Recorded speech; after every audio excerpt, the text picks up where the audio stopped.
This is Pet Life Radio. Let's talk pets.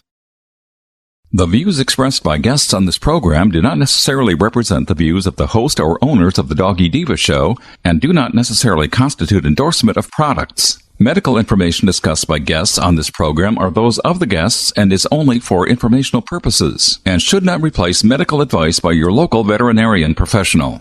Hi, this is Susan Marie from the Doggy Diva show. This week, tips for house moving with pets, safe Labor Day celebrating with your pets, and working dog rehab and retirement. That's what's on our show this week. Let's go. Hey, did you hear that? What is that? It's the bark heard round the world. The Doggy Diva show. Here's national award-winning author and animal advocate, Susan Marie.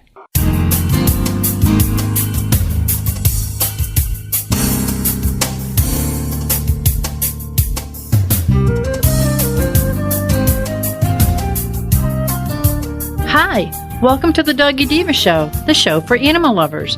I'm your host, Susan Marie, and as always, I'm joined by my canine co-hosts, the Doggy Divas themselves, Francesca, Coco, and our newest little diva, Miss Olive.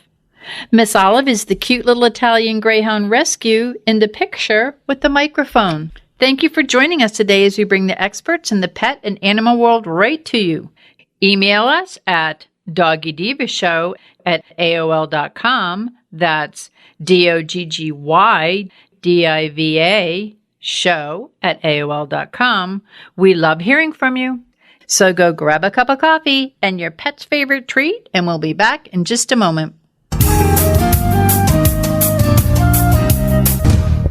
Welcome back, everyone, to the Doggy Diva show. We're here with our pet tip of the week from Monica Leighton, president of Professional Pet Sitting. And Monica, there's always a time of the year when it's kind of like a big time for people to move, and it's sometimes a little bit challenging when you're moving with your pets. Can you tell us about that?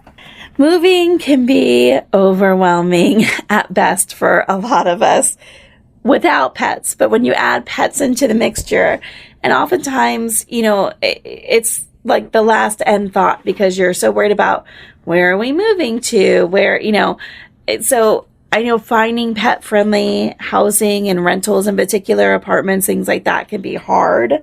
A lot of them have, minimums or maximums, like, a 2-pet maximum, only under 30 pounds.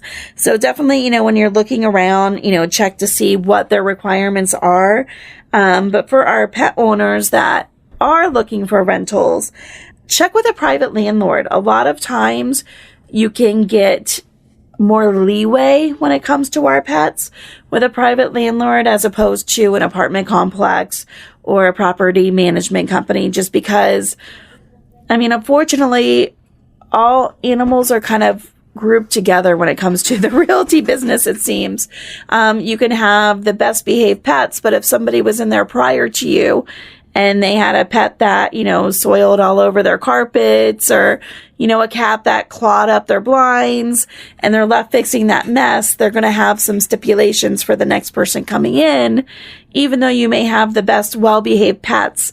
It's a possible liability for damage, when it comes to being a homeowner and a landlord. So definitely check around, see what you can get as far as, restrictions, and then check for your fees as well. Some places, especially with, a private landlord, may not be as much as far as a pet deposit. We've seen some as little as $20 to $30 a month extra to as high as $600 a year. It just kind of, varies as to where you're located and, what the requirements are. But looking for things, Trulia, apartments.com, realtor.com, Zillow, a lot of them will, specifically have categories on there that have the stipulations as far as pets are concerned. And be upfront with your pets when it comes to talking to private landlords as well.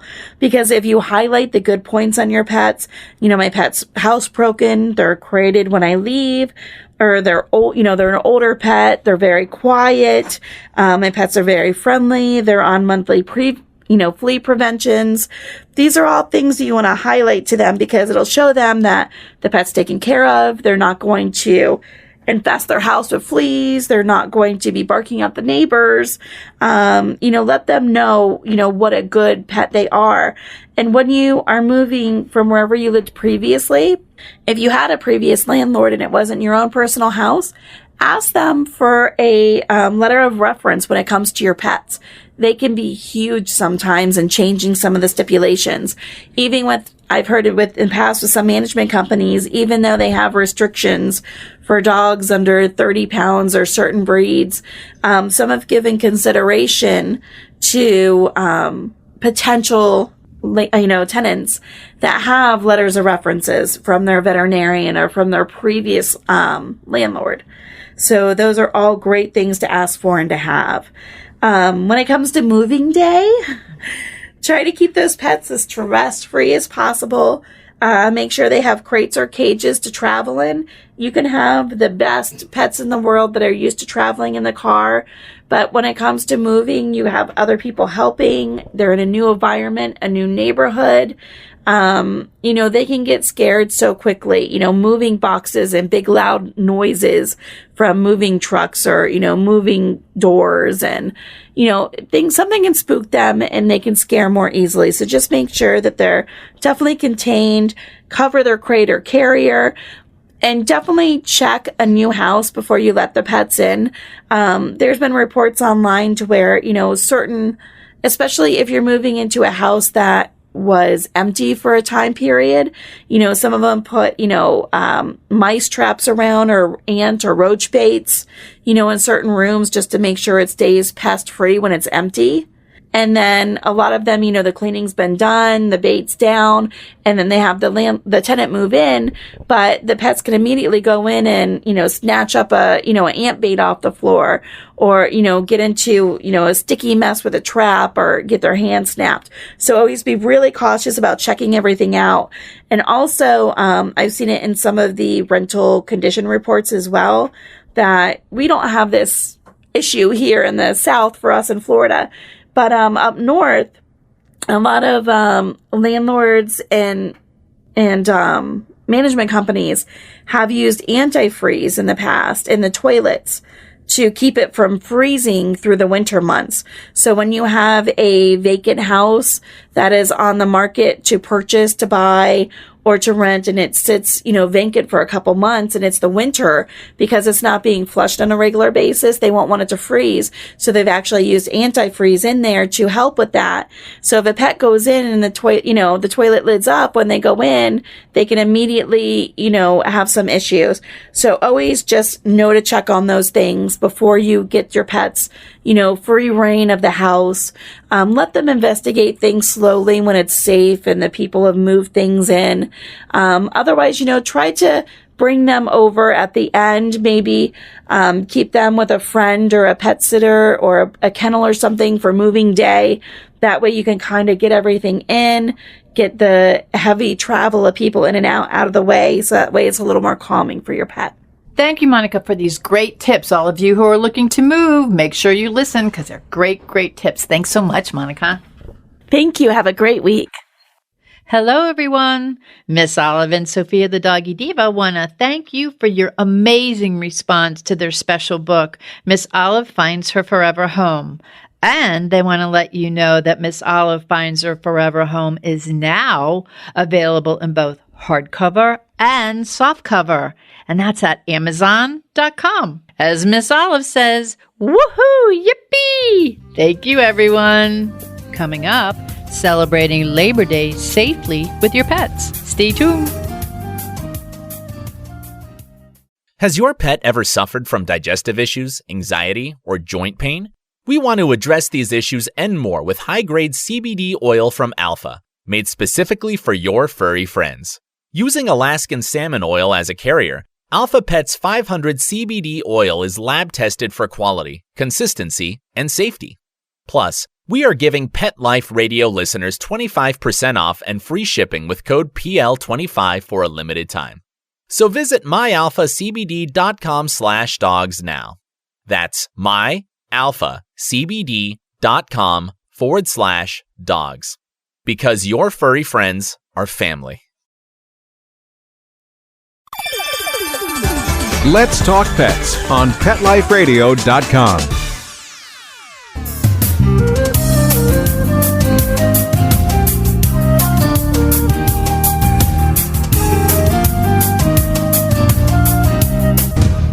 Welcome back, everyone, to the Doggy Diva Show. As a pet parent, I enjoy celebrating the holidays safely with my pets. Labor Day's here with barbecues, family fun, and a lot more. And our nutritional contributor, Kim Gaebelein, Senior Marketing Director at Bil-Jac Foods, is here with us today to help us celebrate safely with our pets. Hey, Kim, welcome. Hi, thanks for having me on. Oh, it's our pleasure. Now, as I said, many of us are going to be celebrating Labor Day with family, barbecues, all fun. But while we're having our pets with us during these festivities, what are some of the things that pet parents should be prepared for? One of the big things all these kind of holiday celebrations have in common is food. So it's usually food and having all of our family around us. And of course, with our pets being part of our family, we want to have them there too. But there can be some extra kind of things to watch out for. Certainly when it comes to all the things that we have around, there are some precautions you might want to take. And, there's different ways to kind of manage this, right? Some dogs are very curious and very interested and want to get into everything. I have one of those dogs. I have a few. I have lots of experience with challenges over and some emergencies over holiday weekends. But certainly, there's some different ways you can deal with it. So, maybe you could not have some of the things that dogs can't eat in the foods that you're serving. That's one way to kind of get around it. Some of the things that you might want to avoid are things like grapes and raisins. We've talked a lot about chocolate before. Things that have high salt content. So, again, a potato chip isn't going to hurt your dog. But if they eat a whole bag of potato chips or a whole bowl of potato chips, that's a lot of salt, so that could then start to affect them. Things like having corn cobs around that they might get into. Of course, alcoholic beverages. And another big one that we talk about is onions. So, those are some of the kind of foods that are a little bit more toxic to have around when you're having a party. And so you may be able to maybe avoid some of those at your party and kind of skip that. Another thing, and I talk about this again out of pure experience, is, when your guests come, you may want to have them hang their jackets up, their purses up, and their camera cases up. And I say this because there are things in our jackets like gum and xylitol, which is one of the ingredients in sugar-free gum, is very toxic, right? And so many people, and I don't know about this, if you've been hearing about this too, more people know about it, but so many people don't know how toxic gum is. Yeah, and so it's bad. Yes, yeah, and I have personal experience with this because my dog ate a whole package of gum, and because I knew that he did it when I saw it and saw the wrapper, we were able to get him emergency care right away. He lived to tell about it, but a lot of dogs don't. So you want to hang up jackets or coats. Purses obviously can have sugar-free gum in them. That's where my dog got his sugar-free gum from. But also they have medication in them. So you don't always think about it. You might have your guests come in, drop their jackets, or their camera case could have some medicine in it. I had a friend who had some Tums in his medicine in his camera case, and the dog got into it. So again, you want to try to avoid those things by either putting them in another room or having them hung up when they come in into your place. Or you can also put up a sign. You could say, hey, my dog, his name or whatever, her name, and, likes to get into things, please keep your cups and food up on the table. And so then people know, not to feed the dog and also not to kind of share with them accidentally. Absolutely. Those are really great tips. And then some of the stuff I even forgot about, so I'm glad you brought it up. Yeah, well, and a lot of people ask, what should I do if they do get into something, right? So, like I was saying, if they're going to get a lick of, a soda in or that kind of thing, that's going to be fine. But again, if they drank a half of the pop, right, that's there, you're going to be, want to be a little bit more concerned. Make sure that you take anything away from them, if they get into something. If there's a wrapper, you might want to hang on to that just so you have a little bit more information about it, or if you've got the actual package that it came in. Check and watch your dog for any signs of illness. Feel free to call your veterinarian, obviously, right away, just to ask the question, and call your emergency vet, and they can give you you some advice in case you get into something, and make sure that if you know if you're acting quickly about it and you kind of know what you're dealing with, then you can have a better outcome, certainly. And then that doesn't ruin your party, and everybody has a really great time, right, if you're avoiding all of that stuff. Absolutely. And one of the things you brought up before on one of our earlier shows was you brought up how important it is to have your emergency vet and your vet's number in your contacts, so that because when something happens, you're not running around looking for it, and that it's right there in your phone in case, heaven forbid something does happen, that it's right there. So I remember you gave us that tip, and right after you did it, I put my vet's number in there for that reason. So something, maybe hearing this now, it'll trigger someone to do that, because once you're in the emergency situation, and with Olive, we were just in one, 6 weeks, a couple of months ago. So it's good to have the number in there. So that's, you gave a lot of great information about that. And another thing, Labor Day, it often marks the end of summer, the beginning of fall. But what are a few ways that us pet parents can make the most of the warm weather? I live in Florida, so I have warm weather all the time. But, since we're heard nationwide, what type of tips can you give for kind of like people hanging out in the what warm weather is left for their best friends? Yeah, I know that this last week and a half, it's finally dropped into the 70s here in Ohio, and I think I saw that it was getting down into the 80s for you guys. I know, so, I can't relate. That means fall's coming. Yeah, I can tell it's coming, so here it comes. So it's good to kind of eke out these last kind of beautiful days that we have, right? So, if you can, get out to the beach, get out to the dog park, right? It's easy to be able to, it's great. Google, even nowadays, you could Google dog parks, and they literally show them on the map. Wow. It's awesome. So it's easy. If you've never been to a dog park, try to Google one and see. Yelp also has some advice, and also you'll get to see people's ratings of that dog park, so you can get a little bit more information. We've got a great story on our blog about dog park etiquette, so you can read a little bit more about that. But dog-friendly beaches and a dog park could be a really great way to be able to get out and have some fun. Certainly enjoying the water. The beach could be a fun place to have some fun in the water, but you can also, have your own little dog pool at home, and cool down. Just a sprinkler even, is really nice. I always, I'm a little more worried now about ponds and lakes, because I've been hearing more about this blue-green algae and about how toxic it can be for dogs. So, certainly you want to make sure you check and see if the place that you're going is safe. But if you have any concerns or you're seeing any kind of, blue-green algae in the water, you definitely want to keep your dog out, because it can be very toxic and even deadly in a very short period of time. So you want to be safe. So, hey, that little doggy pool or sprinkler at the house is also really nice too. So also getting out to the patio, there's so many more restaurants. I've been so impressed how many more restaurants are offering special days to bring your dog with you and have dinner on the patio and kind of enjoy that before the season's over. And, bringing along some food, and some water for your dog are really important while you're hanging out. They can kind of relax and do their own thing too, and have their own food. And so that would also be really nice to kind of eke out some more summer before it's finally over. That's good information. And, it is, because you want to hang out with your dogs. You want to hang out in a fun way. And you have your snacks. They have their snacks. And everybody's happy and healthy. Yeah. And you can have a great time and really enjoy the weather and being around other people, right? And people getting to see your dog and meet your dog. That can be a lot of fun. Now, speaking of snacks, I always tell everybody, I always say it on the show that my girls, and they're in the bag that I have right here at the studio, are the little Jacks. But you have a bunch of, you have some great tasting snacks that you have out there that'd be good for a fun fall day. Yeah, we have some really great treats, and it's great to be able to give your dog a little bit of variety in their treats if you want. We have the Little Jacks, which are real nice, small. They're great for small dogs, or they're great for training.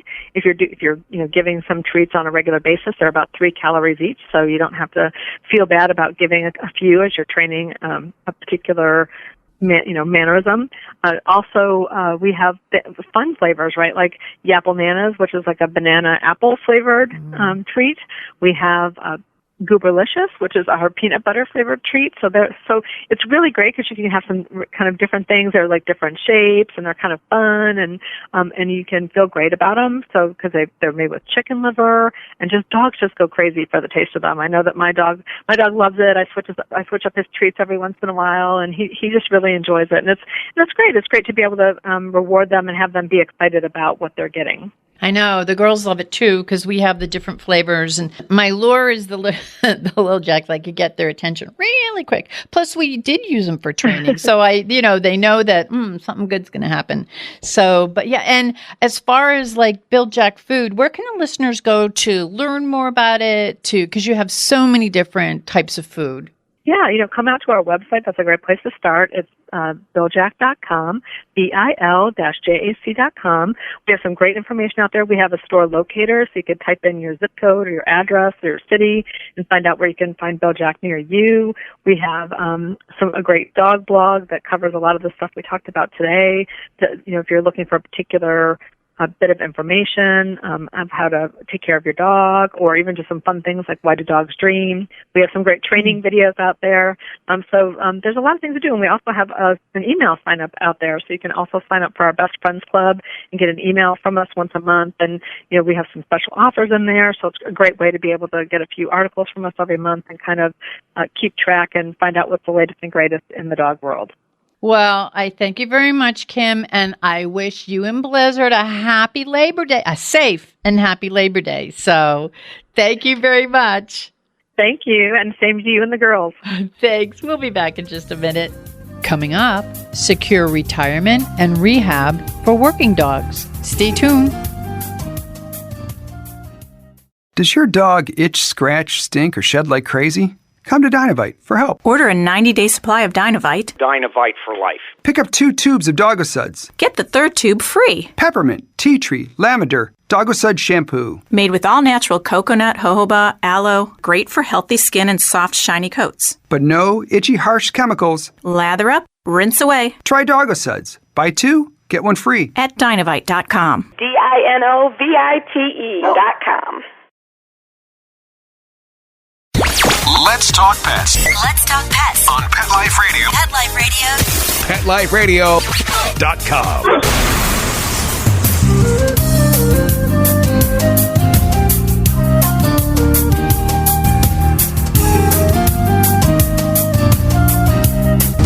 Welcome back, everyone, to the Doggy Diva Show. Mission Canine Rescue is a dedicated animal welfare organization that is saving as many working dogs as possible in hopes of offering them comfortable, peaceful, and loving homes in which to spend the remainder of their lives. Our guest today is Kristen Maurer, president of Mission Canine Rescue. Welcome to the show. And can you tell the listeners a little bit about Mission Canine Rescue and what the group does to help retired working dogs? Hi, yes, thank you for having me. Yes, Mission Canine Rescue rescues, reunites, rehomes, rehabilitates, and repairs any retired working dog who has served mankind. That is any narcotics dog, explosive detection canine, a working dog who has protected us in some way, shape, or form. So can you just tell us what are the 5 R's giving working dogs a chance at peaceful retirement? Yeah, of course. We rescue the dogs once they retire, we take them into our care if they don't have a designated handler to go to. So that is our rescue. We bring them into our care and we rehabilitate them. And then we make sure all of their medical needs are taken care of first. And then we start searching for them a suitable home. But to reunite them is a little bit different. We reunite them with a handler in which they deployed. So those dogs are the ones that are owned by the Department of Defense. They're military dogs. And once they retire, the military chooses who adopts them. And then once that happens, the handler will reach out to us. And let's say the dog's in Germany and the handler's in the States, they don't have the money to bring the dog back. So we pay to make sure that happens and reunite them. Rehabilitate, that's what we were talking about a little bit ago. And the rehabilitate is a lot of these dogs come back with PTSD, not just health issues, but mental health issues and emotional issues. Just like our 2-legged, our 4-legged deal with the same type of thing. And so we rehab them. These dogs are kenneled their entire life. They're isolated their entire life. They just work with one handler at a time. They're not around other dogs. They aren't socialized in that way. So we bring them into our care and we start a socialization process to get them used to other dogs and also used to having more than one handler. Our employees at our facility, we make sure that nobody deals with just one dog. Every dog gets contact with every one of our employees and every one of our volunteers that come through. That way, they're used to being around more than just the one person at a time. Once we do that, we try to get them ready for a home life. And so to do that, we bring them inside. We play with them. We deal with them on a different level. The people who handle them overseas are called handlers. We call ourselves unhandlers. We're taking a working dog and rehabbing it back into becoming a pet. And so that's our rehab. We repair. That one is just that any medical issues. These dogs train much like professional athletes their entire lives. They work and train that way.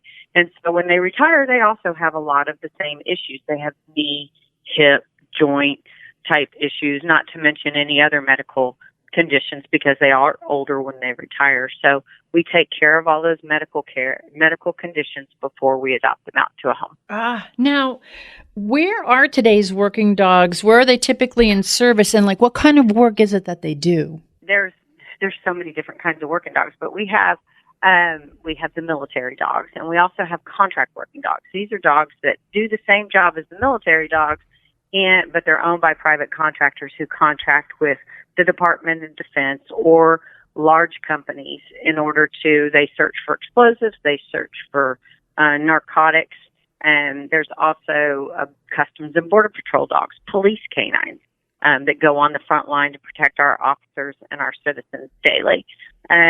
We have another type of dog that we've brought into our care. They're called vaporweight canines. And what they do is they go into crowds and they will sniff the air and find, say, a suicide bomber. They call them the suicide bomber dogs, and they've become really, really relevant here in the United States since the Boston Marathon and bombing. And so now you'll see dogs walking through crowds of football games and parades, and those dogs are actually doing a service. They're doing a job, making sure that the citizens are safe. So we take those into our care as well. Wow. Now, given the high-intensity environments that these dogs, they live and they work in for their entire lives, what kind of rehabilitation is necessary to help them to go from a working dog to a pet? Every dog is different. Some dogs, you can bring them into your care, and they're so emotionally stable, and they're happy, and they get along with other dogs, and so they'll go directly into a home. I mean, it doesn't take long. We have them maybe a week, possibly two.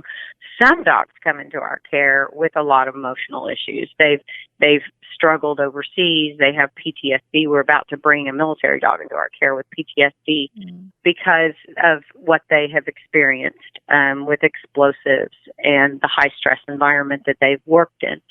So those dogs take a little time to come into our care and just relax. And just learn how to be a dog, but also to kind of learn how to trust again and not be so fearful.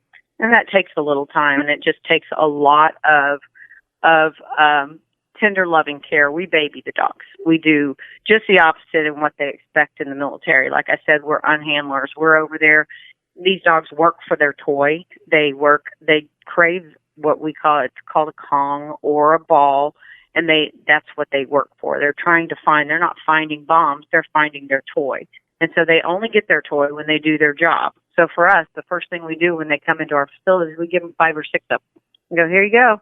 You're never going to have to work for this again. And that's the beginning of their transition, because that causes them stress to have to give that toy up all the time. So we just give it to them to where it becomes less of a stressor.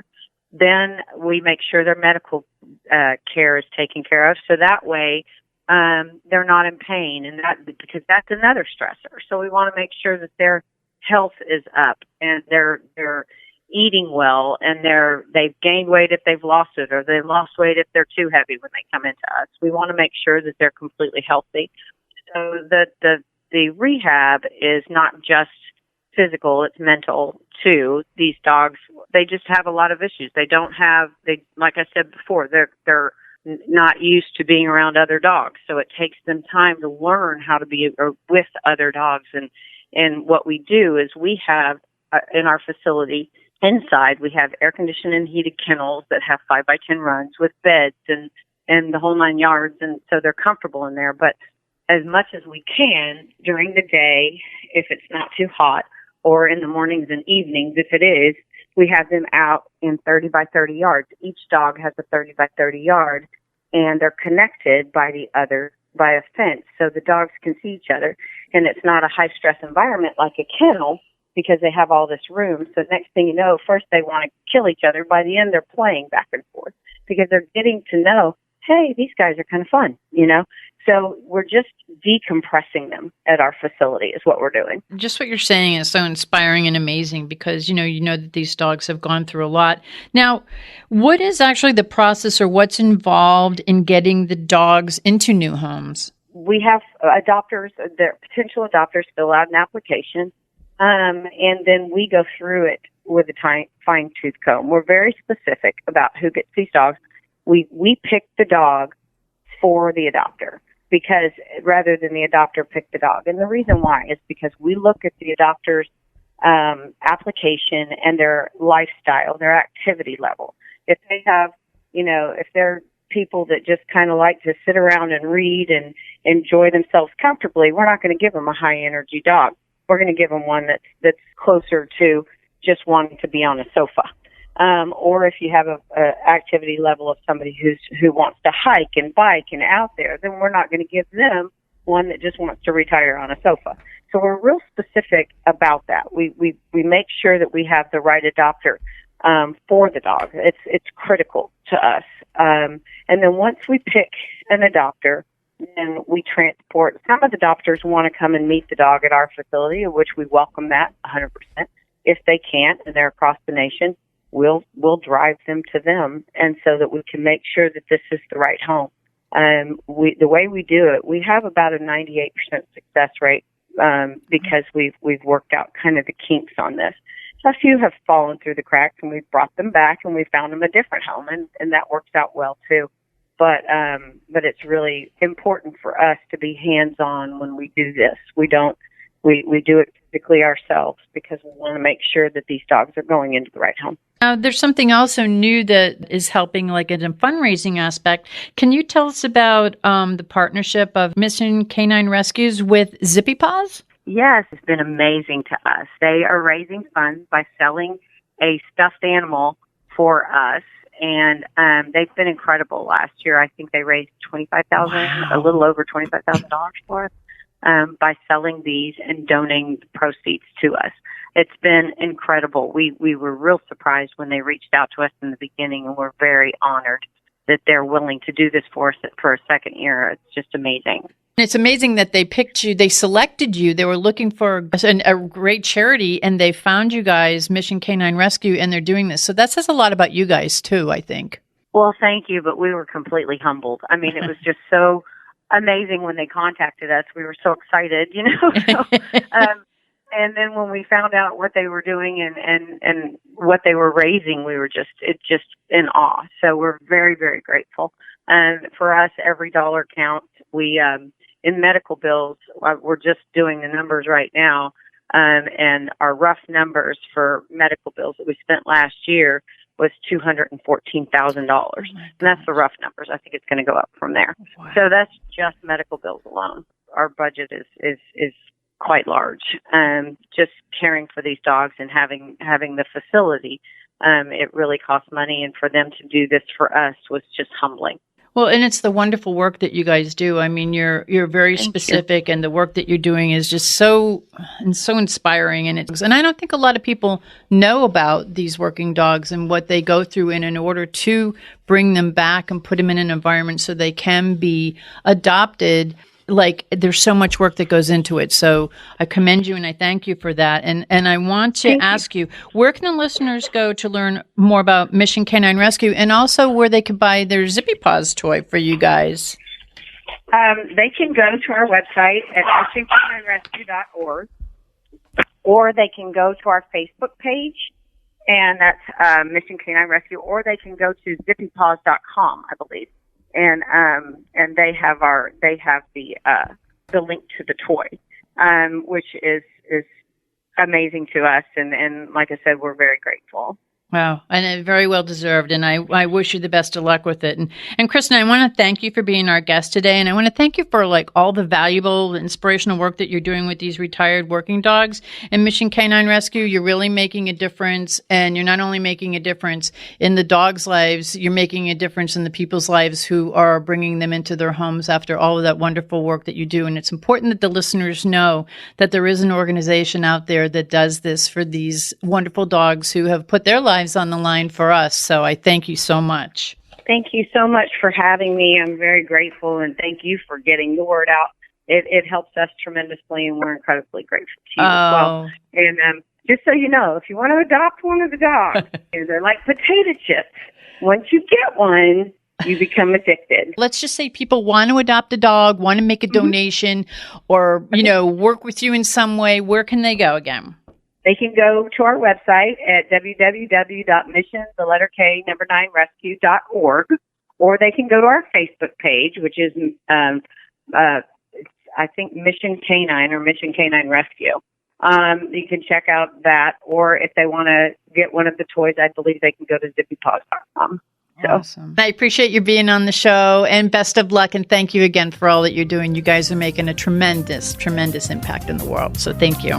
Thank you for having me. Thank you. We'll be back in just a moment. Begging to hear more of your favorite show? Full episodes of all our shows are available on demand. Go to PetLifeRadio.com to fetch our entire lineup of Possum Pet podcasts. Also, dig us up in iHeartRadio and iTunes. Let's talk pets. Live and on demand, only from Pet Life Radio. We would like to thank our guests this week. And also, as our Doggy Divas always say, please love your pets because they love you unconditionally. And please remember to adopt, foster, spay, neuter, and microchip. And as always, please have a great Diva week, everyone. That's all for this episode of The Doggy Diva Show. To find out more, go to our website, thedoggydiva.com. Also, find us on our Facebook page, The Doggy Diva Show, and tell your fellow dog lovers about it. Don't miss Susan Marie, Miss Olive, and the Doggy Divas right here for the next episode. See you again soon.